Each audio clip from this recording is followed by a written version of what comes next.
probably get a very nice input also for Haripashat Prabhu at the end of the lecture. And maybe you can correct me if I get a Shastik line. So we decided to, or I decided to take a verse out of the sequence today to focus. I did not know what was the verse when I had to prepare, so I took something that might be relevant also for entering into the festival. And this is a verse that comes in the story of King Chitraketu Maharaj. Any one of you do not know the story of King Chitraketu? Yeah? It's actually a very, very powerful and very deep story of a king who wanted to have children, and none of the queen he had was able to give him a child. So he was just getting more and more and more queens and more queens and trying to have more and more, but no child was coming up. And I think it's also good I tell shortly the story because it makes in context the verse that we will have. Finally, a sage came, Angira Muni came to his palace, and he saw that this king had everything. He had opulences, he had riches, he has power, everything, just he did not have a son. And that was the cause of his misery, which is often the case for us who see we have so many things, but we often feel unhappy for what we actually do not have.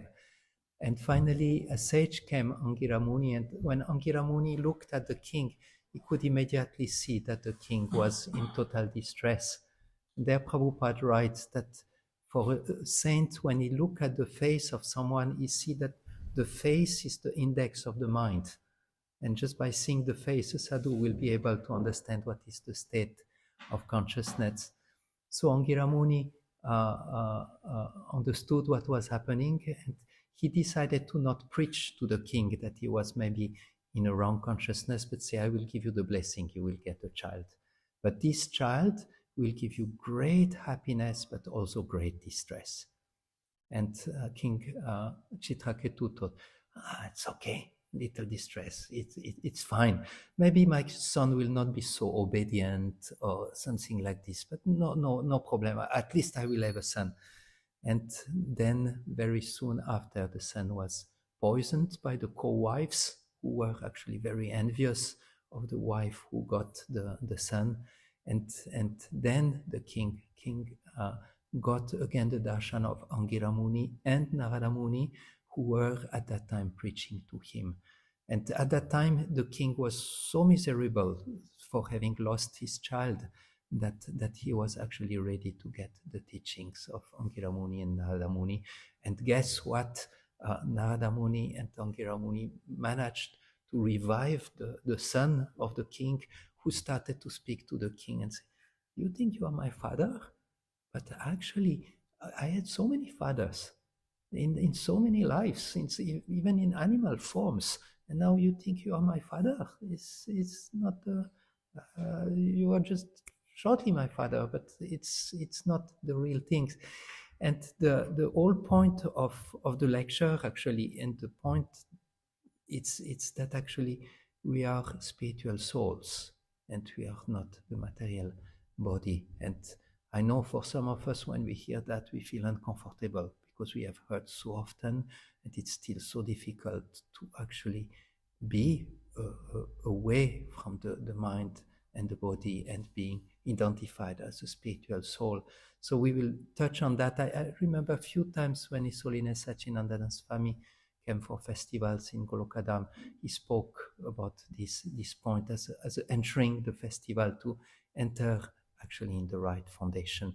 So here the verse of today we hear, I'm not sure if it's Narada or Angira Muni speaking, but they give instruction to King Chitraketu about how he should actually contemplate and meditate about the fact that he's a spiritual soul. So, before, I just want to offer one prayer to Srimad Bhagavatam. This is from Sanatan Goswami. Madeka bandhu mat sanghin mat guru mat mahadana Matnistaraka Madbhagya Mad Ananta Namostute.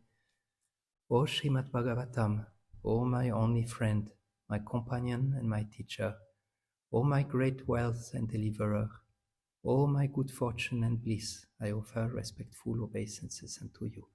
Antarat Srimad Bhagavatam Ki Jai.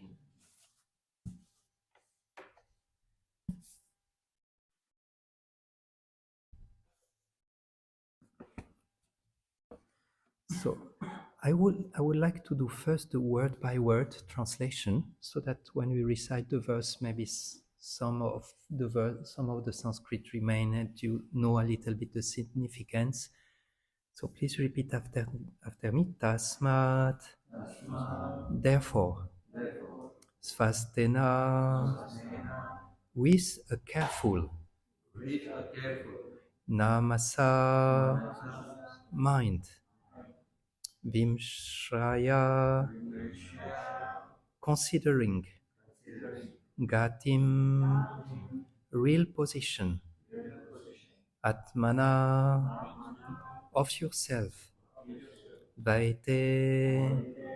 In the duality. Dhruva. As permanent. Artha. Object. Vishrambhyam. Belief. Tyaja. Give up. Upasamam. A peaceful condition. Avisha. Take to. Tasmat svastena manasa. Vimrishya gatim atmana. Dvaite dhruvarta vishambam. Vajopasamam avisha. Tasmat svastena manasa. Vimshriyangatim atmana. Vaite dhruvarta vishambam. Vajopasamam avisha. Please. Tasmat svastena manasa Vimrishya gatimatmanaha Dvaite dhruvat vishambham Tyajopashamamavisha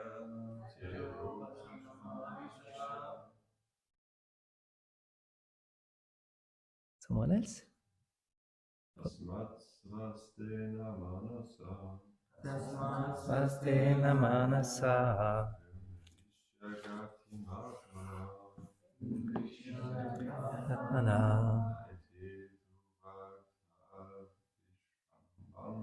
Vaite dhruvarta vishambam.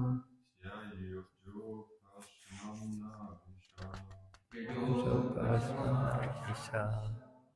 Thank you. Mataji. Tasmat manesena manasa.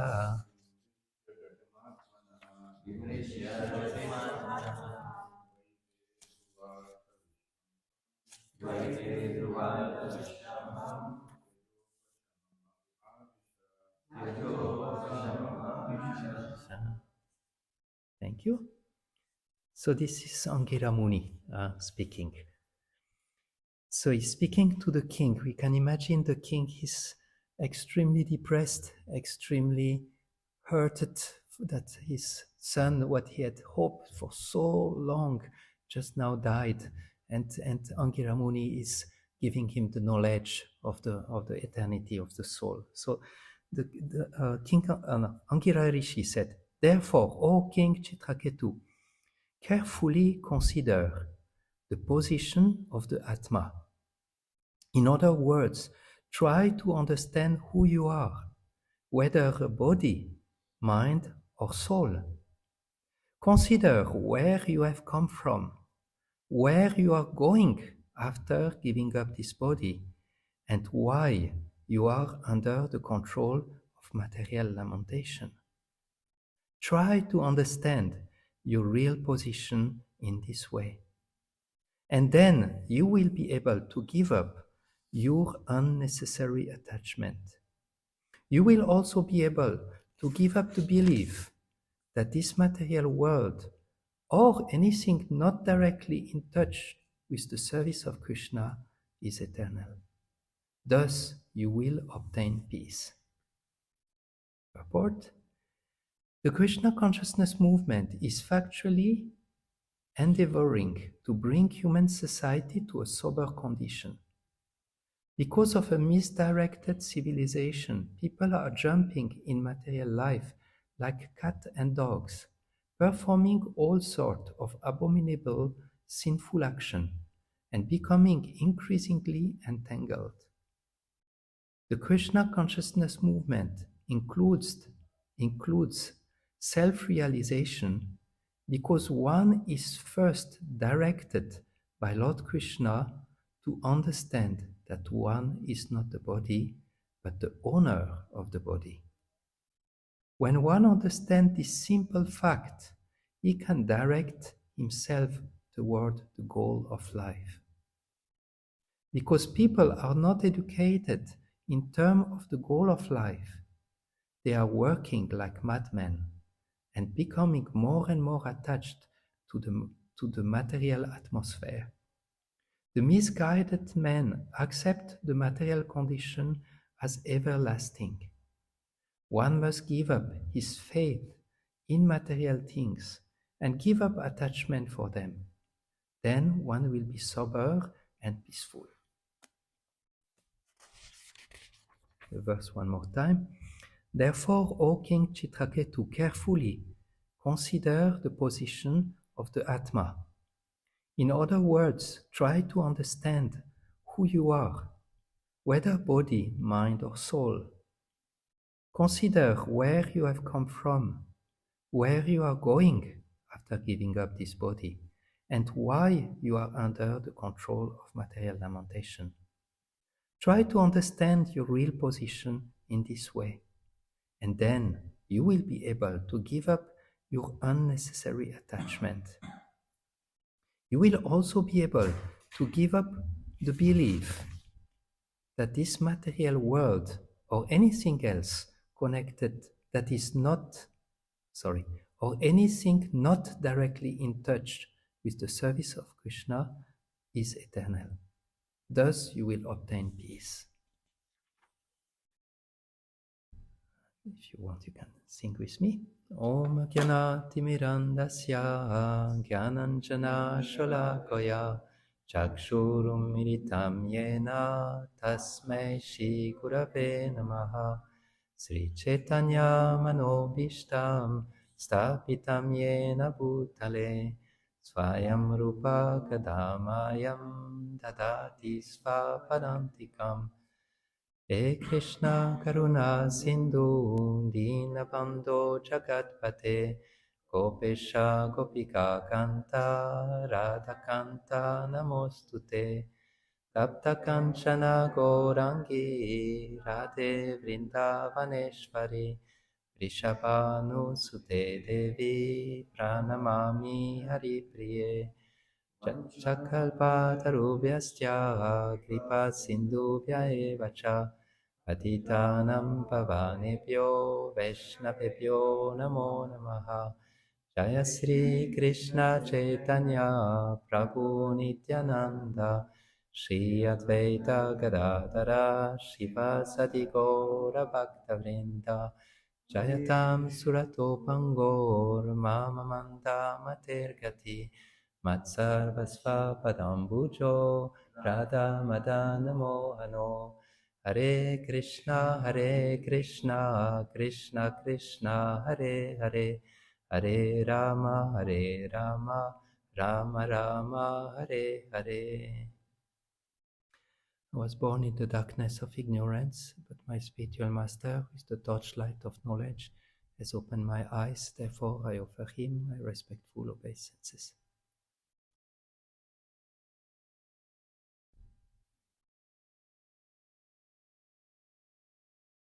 also like to ask for blessings and good wishes from Haripashat Prabhu and all of you.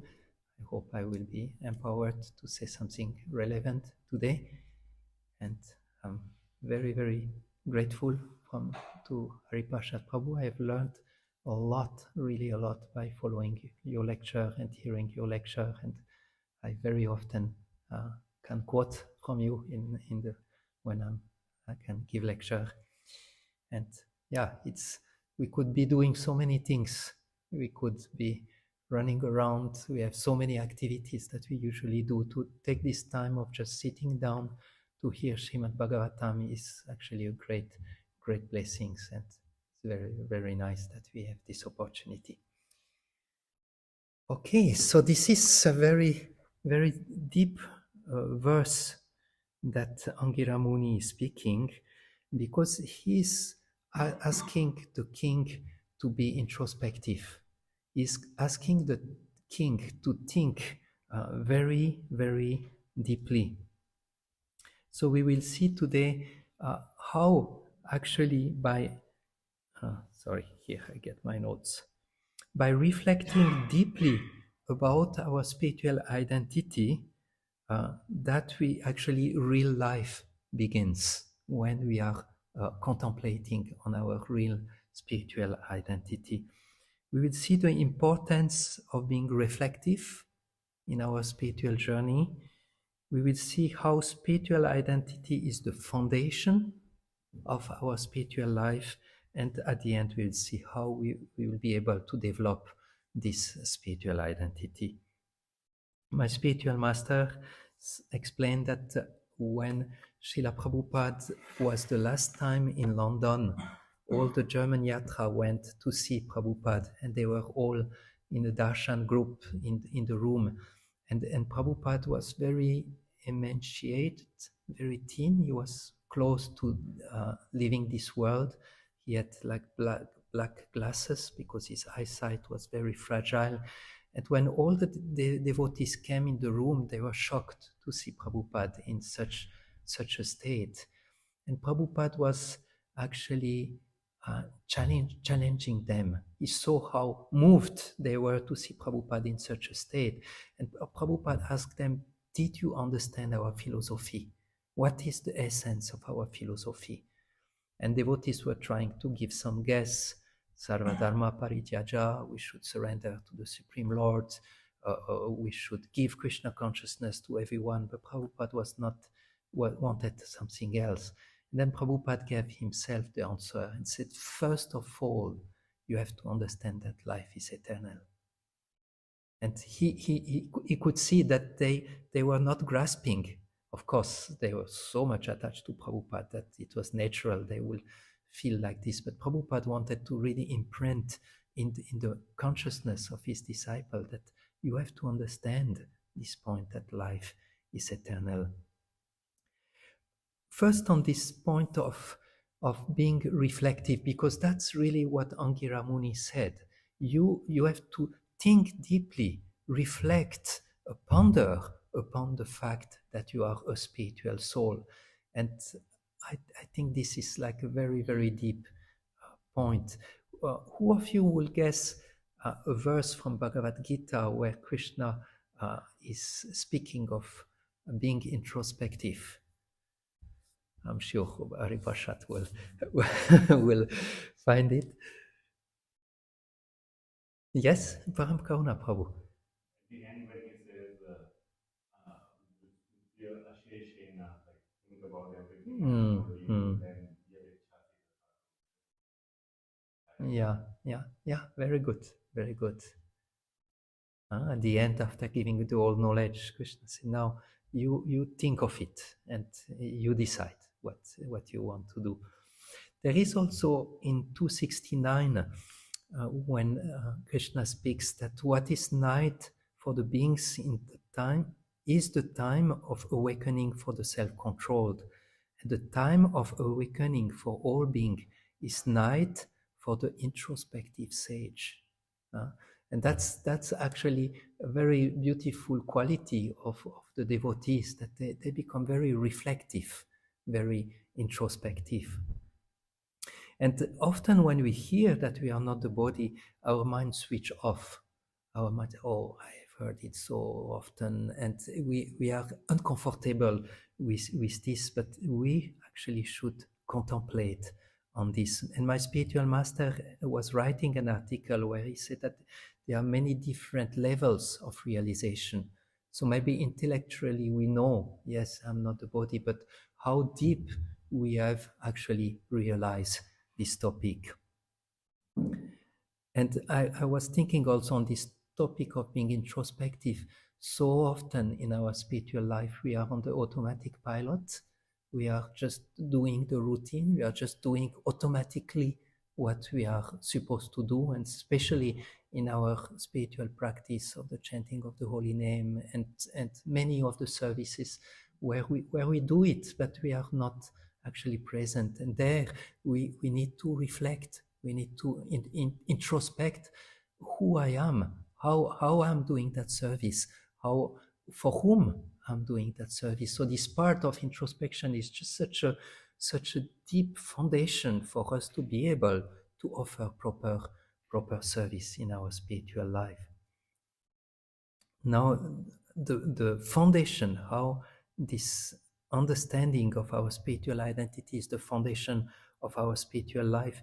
Prabhupada mentioned it in the purport of this particular verse when he said that when one understands this simple fact that we are spiritual soul, then one can direct himself toward the goal of life. I found it very, very beautiful. When we are aware of our spiritual identity, then we can start moving toward the goal of life. And so often, Srila Prabhupada is hammering on this point about our identity, that we are not this material body and that we are a soul.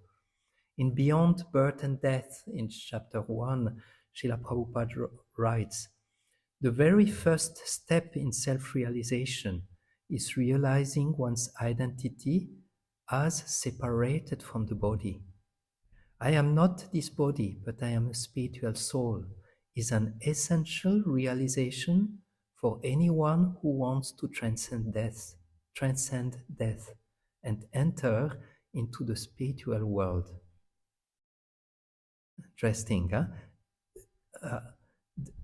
The very first step of self-realization is realizing one's spiritual identity as separated from the body, and then we can transcend death and enter the spiritual world.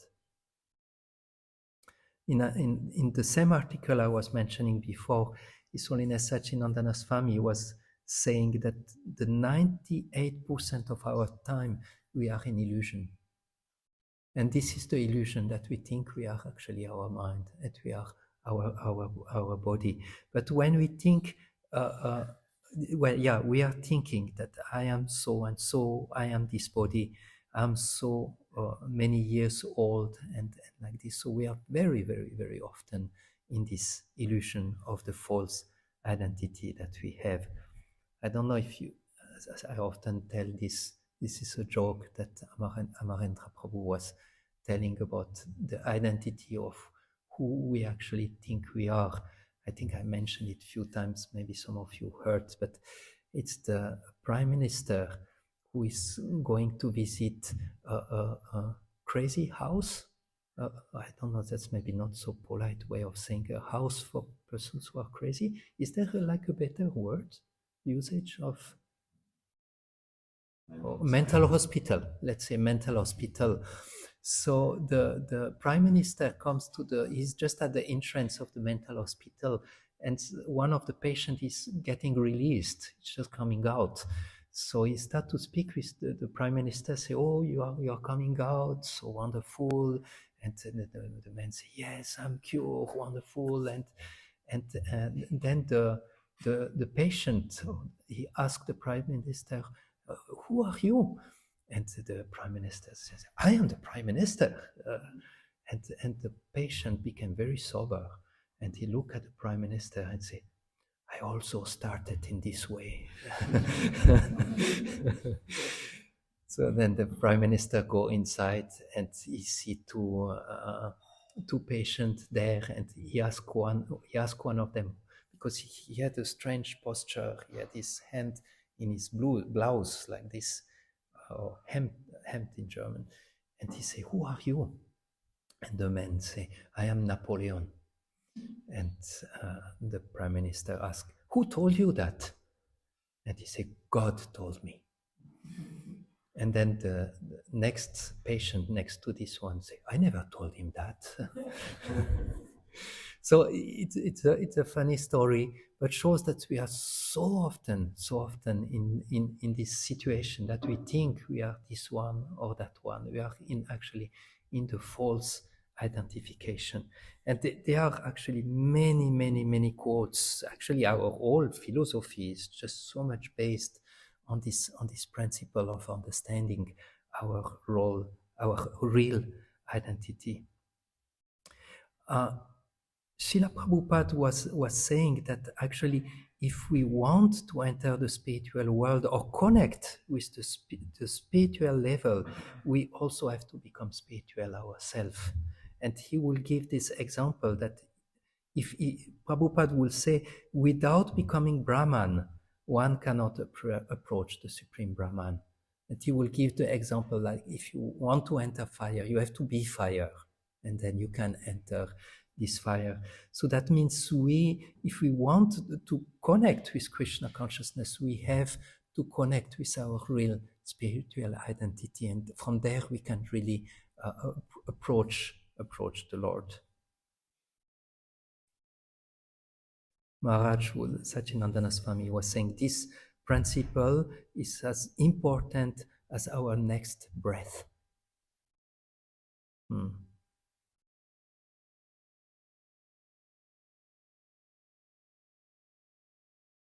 And here I quote Maharaj. This is as much interest as your next breath. If you want to wake up from the material existence of repeated birth and death, you need to practice now. I am not this body, and positively, Aham Brahmasmi, I am an eternal spiritual soul. This is the beginning of sadhana. And very often we focus on, I am not this body, but we don't focus on who actually I am. We don't give much importance on the fact that we are actually eternal, that we are spiritual beings, that actually nothing really in this world belongs to us. So the last point of today's lecture, how to develop this real identity. And in Bhagavad Gita 1865 purport, Prabhupada gives a very beautiful way how we will develop our spiritual identity. Srila Prabhupada writes, by the way, I just got a question as I was reading. I was reading from Beyond Birth and Death, and I say, Prabhupada said, is it like quotes of Prabhupada, or was it written by Prabhupada? Do you know? Beyond Birth and Death? Is it compilation of? Okay. Some of the articles. Okay. So in Bhagavad Gita 1865, Srila Prabhupada writes, the perfect yoga system consists of always thinking of Krishna, always engaging in devotional service, and always worshipping Krishna, and always offering obeisances to him. Unless we practice this yoga system, our illusory attachment for this bad body, which is full of stool and urine, is impossible to give up. So how we will manage to one day realize our spiritual identity? We have to actually go deep into our practice of bhakti yoga, and especially in remembering the Lord. And that means especially, I mean, for me, especially when we do our chanting of the holy name, that we have to enter, to do our spiritual practice as a spiritual soul. Because when we are identified to the mind and the body, we are all the time with I and mine. We are all the time, whenever we think, we are thinking of I and mine. What I said to this one, what I will say to this one, what I have, what I will have to do, it's all actually connected to I and mine. And I was also reflecting the 10 offenses to the holy name, to maintain attachment, even material attachment, even after hearing so many instructions. I think in the Sanskrit there is also mention of I and mine. Yeah. So, and I was thinking, that's really an offense that I'm doing 98% of my japa time. I am actually thinking of I and mine and connecting to my own self. So I was really, I'm sometimes reflecting on Mahatma Prabhu's japa affirmation. And one of them is say, I unplug from the material world and plug in Krishna's world. And I'm just often reflecting when I chant the holy name, if I can meditate that I'm eternal spiritual soul, then actually the material thoughts are slowly fading away. But as long as I'm identified to the material body and the material mind, those material thoughts are just constantly running in my consciousness. That's even the pujaris. When the pujaris go into the altar, they will do Buddha Shuddhi meditation. They will have some verses that will help them to understand, I am now taking a new identity. I will serve the Lord on the altar. I have to be actually, like Prabhupada was saying, we have to become fire to enter the fire. We have to spiritualize our consciousness and our identity so that we can actually approach Radha and Krishna on the altar and serve them. And I think it's the holy name is non different than Radha and Krishna, than Krishna himself. So also, if you want to approach the holy name, we have to enter into this relationship with the holy name in the proper frame of mind. So also Bhakti Yoga, devotional service, it's based on becoming a servant. When we chant the holy name, we are praying, please allow me to become a servant. Please engage me in your loving devotional service. How much do we actually imbibe this quality of becoming a servant? And here I would say, in connection to the festival that is coming up, we will have so many opportunities to actually render service, practical service, but also service of hearing carefully and reflecting on all what we are hearing. This is the ground. This is the foundation where our spiritual life can grow. If the foundation is weak, forget, you will not build much. On a weak foundation, your spiritual life will all the time remain shaky. We need actually a very deep and strong foundation. Last year we were in the Govardhan retreat in Vrindavan, and I was speaking with one devotee he was telling me, I am in Vrindavan, I am in the Holy Dham, I have the best association, but I'm not able to get anything out. I'm just like a sieve where water is flowing through. I'm mental, I'm not happy. And in one of the lectures, the speaker was speaking, do menial service. And this devotee started to serve prasadam. Every lunch, he will not just sit, but he will go and serve prasadam. And after a few days, I met the devotees, and he was totally transformed.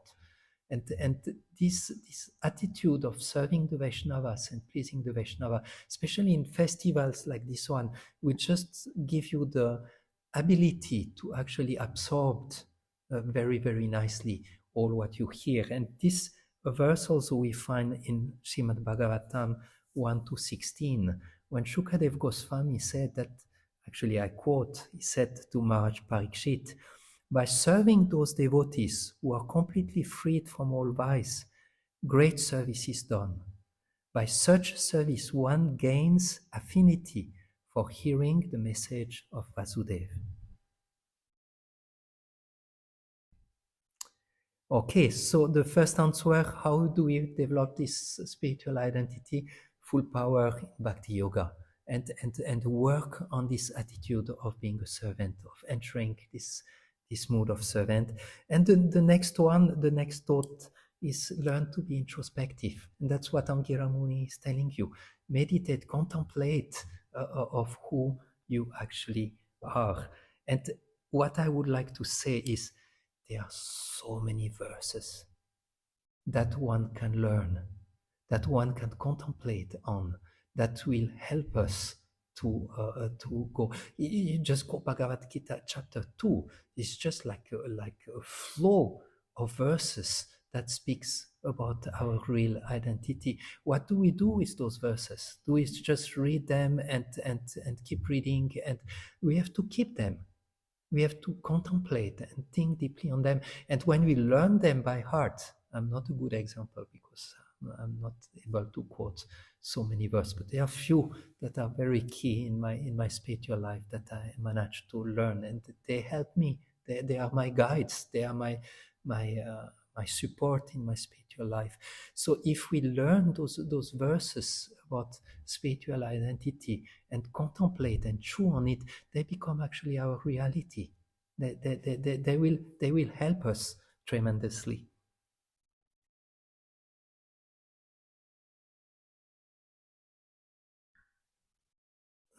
Like we have this verse in Bhagavad Gita where Krishna said, and also I'm super tired, so when I'm tired, I'm also even less able to quote the verses. But Yantra Rudrani Mayaya, when Krishna said, I'm sitting in the machine of the material elements together with the eternal spiritual soul. So we could contemplate. This is like such a verse where you can contemplate that actually you are inside of the body.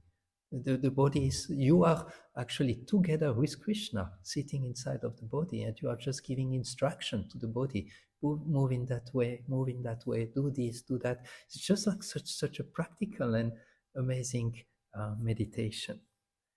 So that was the lecture I tried to prepare so that we can eventually connect more on the eternal spiritual level by actually meditating on our eternal spiritual soul, our spiritual identity.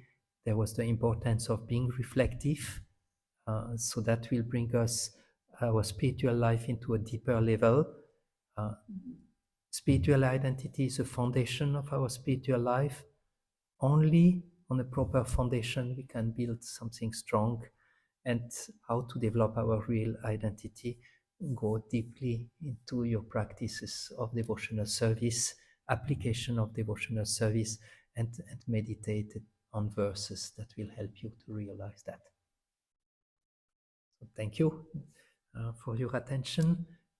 I will be very happy to hear first from Hariprasad Prabhu if you have anything you could add, and especially correct. I think you could add for weeks on it, but maybe something that you would feel maybe relevant on this topic.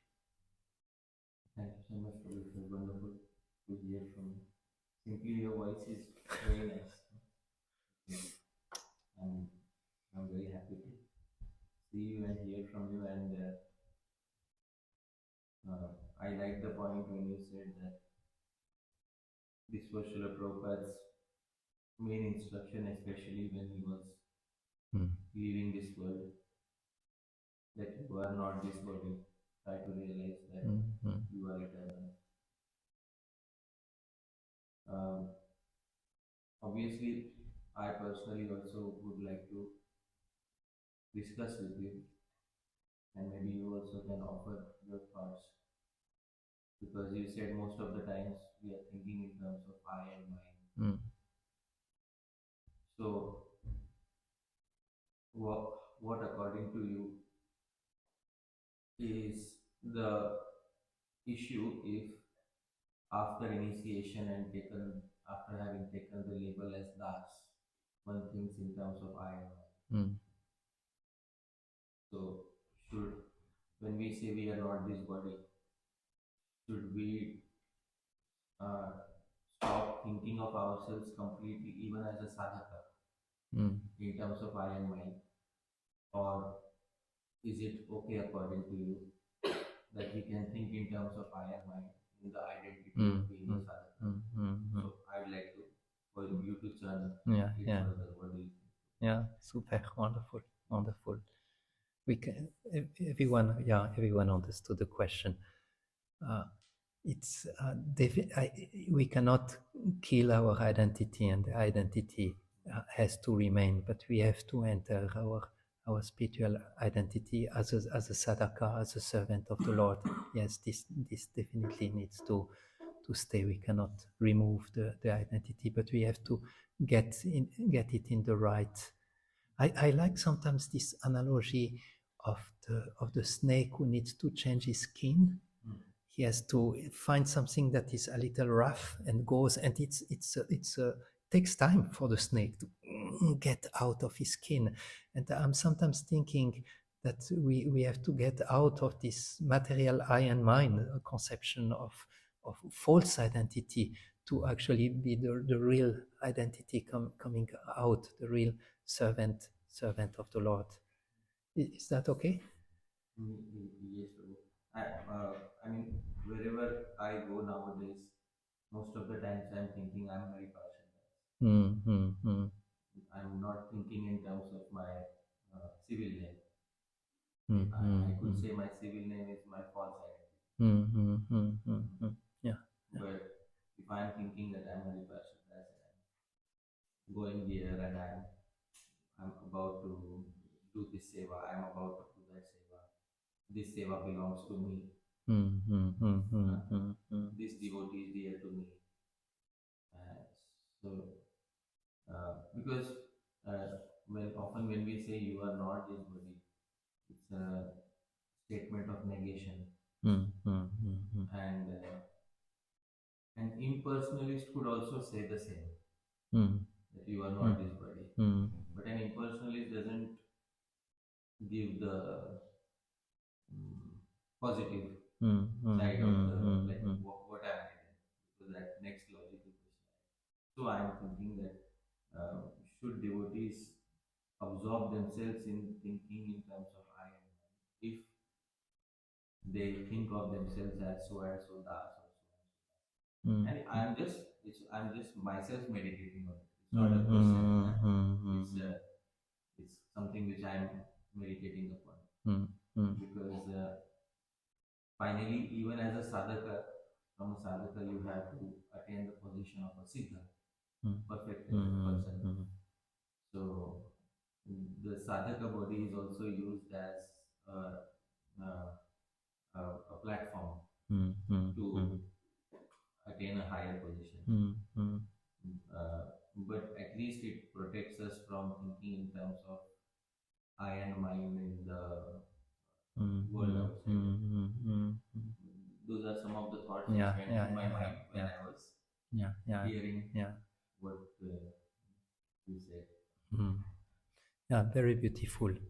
It's a very nice meditation and nice application also to focus on our spiritual identity, at least in the sadhaka where we are at the stage. And yeah, very, very beautiful. Anjulamani, you like to contribute?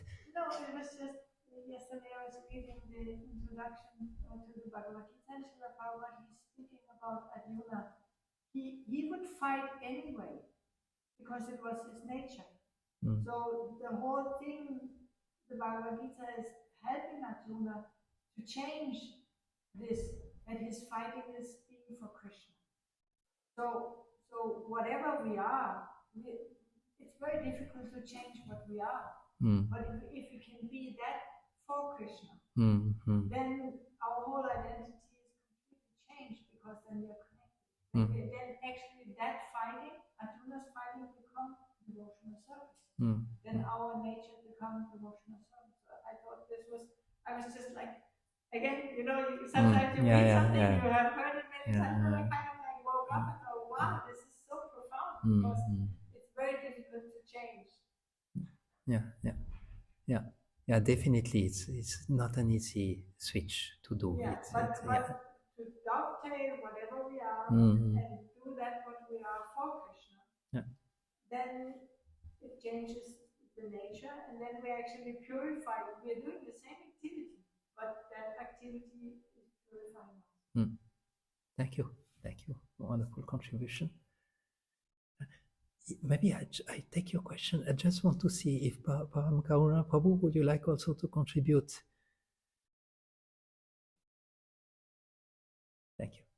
Yes. Yes, so the first half of the lecture, you quoted Prabhupada, and he said that we need to realize our spiritual identity, that we are not the body. And then only then we can get in the spiritual world. I'm paraphrasing, but something like this. Yeah, it was. And does this mean that we need to realize our steady, our spiritual identity? Or does it just mean we don't identify with the body? We have to, I think it means. Because if he's saying we need to realize our spiritual identity, and he says that without that we cannot go to spiritual world. Haripashat, would you feel comfortable to answer this question? Yeah, so Prabhupada, he said, he quoted that one needs to realize the spiritual identity, that one is not the body. So we can go to a spiritual abode. Does this mean that we need to realize our citadel, our spiritual form, so we can go there? Or just to not identify with the body? Or just to know we are a servant, will that be enough to go back to the spirit, to be identified as a servant, or do we need to go up to yeah? Yeah. So I have your permission. Sure. So, from what I have heard, I think your question is simply negation. Will simply negation of current identity do? No? Or do you also need a spiritual identity in order to go to the spiritual? Negation of the current identity that I am not this body, then question will arise, who am I? And then the impersonalist will come and answer, say that Aham Brahmasmi, that I am everywhere. The conception of I, the limited I doesn't exist. You are actually all pervading impersonal Brahman. That is what the impersonalist may come and say. Now, this will not help attain any sort of devotional service. It is antithetical to devotional service to consider oneself as the all pervading Brahman. Therefore, the devotee's position is given at the time of initiation that you are Das. In the very beginning, they said you are Das, you are servant. So that is the shifting of ego from the material identity to one step is put in the spiritual world by giving initiation that you are already so and so Das.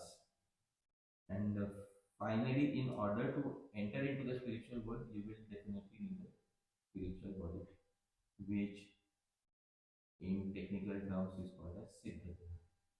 And that Siddha needs to be realized by the practice of sadhana bhakti. There is a verse, Seva sadhaka rupena, siddha rupena, cha atrahi. Here in this very world, you should have sadhak body and you should also realize your siddha body. And once you realize your siddha position, that same position is obtained in the spiritual world. That's how the entire process works. In the Vedanta Sutra 4.4, around Sutra 12 or 13, there is the discussion by Srila Baladev Vidyakushan whether liberated souls have bodies or not. That entire topic is taken up. So he first quotes one sage, Badari Muni, that the liberated don't have any body. Then he quotes Jaimini Muni, that the liberated do have body. So there is a conflict. And then he quotes Vyasadeva, the final authority, that liberated souls are of both kinds, without bodies and with bodies. So those who are absorbed in the impersonal Brahman are the liberated ones who are without bodies. Those who are devotees of Bhagwan, who enter into Vaikuntha and other planets, are liberated souls with bodies. So that's a very wonderful discussion there. We have a choice. Of course you have a choice. Even now, in in this verse also you have a choice. Tasmat swasthena manasa, therefore with a clear mind, Vimrishya gatim atmana, having considered the nature of the soul, Dvaite. Now Dvaita here, the Vaishnavas translate Dvaita as the temporary material world. But an impersonalist will say Dvaita means all duality. Dvaite dhruva artha vishrambham. Give up your deep faith in duality and take shelter of oneness. And Tyaj upashamam avisha, and take shelter of renunciation of all duality. So this is what Sridhar Swami will interpret this as. But otherwise, the Vaishnavas will interpret Dvaita as the material world. To give up your faith in the material world. I think that's what Prabhupada is saying. But Dvaita is also philosophy, basically. The philosophy of duality. So Dvaita, give up your faith in Dvaita. So if you give up your faith in Dvaita, you obviously take to Advaita, which is non-duality. So the verses are sometimes written in such a way that both philosophers can make a choice. Obviously you have a choice, even at this point of time you have a choice. And Sri Shukadeva Goswami also had a choice. He was previously in Advaita. Then he switched over to Dvaita. And so obviously he always had a choice. And then there was Ramchandra Puri, who although was in the group of Dvaita, but mentally he was in Advaita. He always had a choice. Wonderful, thank you. In the translation, there are four topics four concepts will come there. One says that carefully understand the position of Atma, where it came from, where you go after death, and why I am under the control of the material limitation. So briefly, how I can practice in our day-to-day life, what exact thought process has to go in each of these four questions.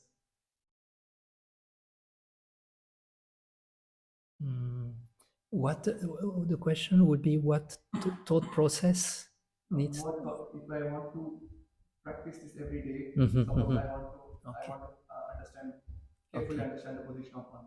What thought process that should run behind to understand carefully each day? If I want to practice this, where you came from, what I should think behind my head, my mind, on my consciousness, where you go after death. Why am I under the control of the material limitation? Okay, I am not sure if I can on this one. You don't mind, I will answer something, but maybe you can complete. But I think the main point is you have to take some time to reflect. You have to take some times when you will just stop and just think of it and reflect. Okay, from where I come from.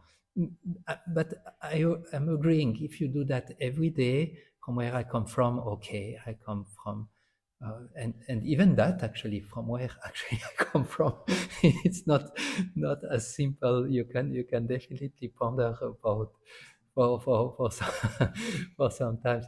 But the idea is that you take the time for reflecting upon it, and when you take the time to reflect upon it, it just brings you to realize or understand I'm actually eternal. I'm actually from the spiritual qualities. I'm actually non-different than the Lord Himself in qualities. So that it's just like reinforce your spiritual identity just by contemplating. Contemplating means you don't have to specially do something. You just keep your mind on it and think and look maybe from different perspective. Maybe it reminds you of a lecture where Prabhupada was saying something on this particular topic. You can even research on this particular topic in what Krishna said in different options. Just you keep your mind busy thinking of that, and that will help you to realize it. That's what I could say, but maybe Haripashad Prabhu, you have also something more. How to do this in practical life? Realistically, how to do it? Well, therefore I said there is a big similarity when we say you are not this body. impersonalist also makes the same statement. You go to an impersonalist, he will also say you are not his body. And then you ask him, then what do I do? Practically, what do I do? Then they'll tell you meditate on the statements of the Vedanta. And what are the statements? Tattvamasi, you are that. Aham Brahmasmi, I am Brahman. Sarvam Khalvidam Brahman, everything here is Brahman. This is their way of practically doing this. Now, what does the Vaishnava do? From my understanding and what I have read, the devotee accepts that they have a material body and that the material body was given by Prakriti, Maya. And now you can semi-spiritualize the body by practice of bhakti. So, Ataha Shri Krishna Namadi Na Bhavet Grahyavendriye Sevonmukhe Jidvado Swayam Eva Spurati Ada.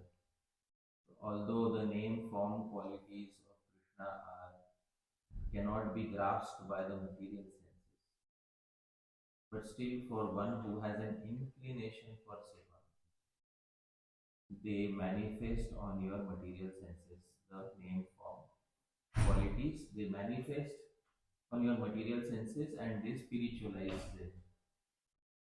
So the devotee doesn't live a life of constant negation in that way. The devotee lives normally according to their identity.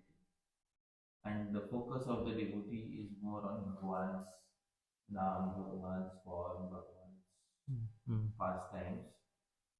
And then even if the senses are material, body is material, they become spiritualized by the execution of Bhakti Yoga. The devotee doesn't really endeavor to negate the body, and in fact the devotee considers the body to be an instrument, Hari Sambandhi Vastu, an instrument related to Hari, and thus takes due care and continues with the same. Okay. So now you can take both one of the two paths. I am Brahman, I am not the body. Because neti neti, I am not is a neti statement. I am not the body. And if you can do neti neti, you can keep meditating on that. That's also good. But when the emphasis on negation increases, then bhakti is harmed in the process. So a little bit of jnana, a little bit of understanding that I am not this body is useful in the beginning of bhakti. But later the positive aspects of bhakti have to take over. Otherwise, there is a possibility that you may end up being shantaras if you do it too much. You know what is shantaras? Prabhuji will explain.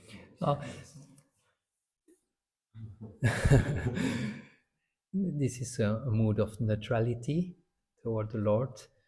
This was not accepted by Chaitanya Mahaprabhu actually as one of the main rasa. I think I first of all thank you so much, beautiful contribution, Hariprasad Prabhu, and we look forward to listen from you. Thank you for being here today and giving some support into the lecture. And we'll stop here because we will hear a lot and we have to pace ourselves nicely.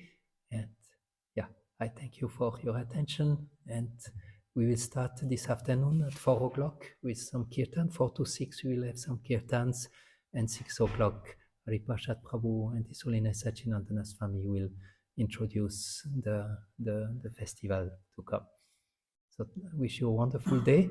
Let us keep meditating on our real identity, at least as a servant of the Lord, as a servant of the Vaishnavas, and focus on the positive injunction, like Hariprasad Prabhu said it very nicely. And wishing you a wonderful day. Hare Krishna, Jai Shila Prabhupada ki Jai.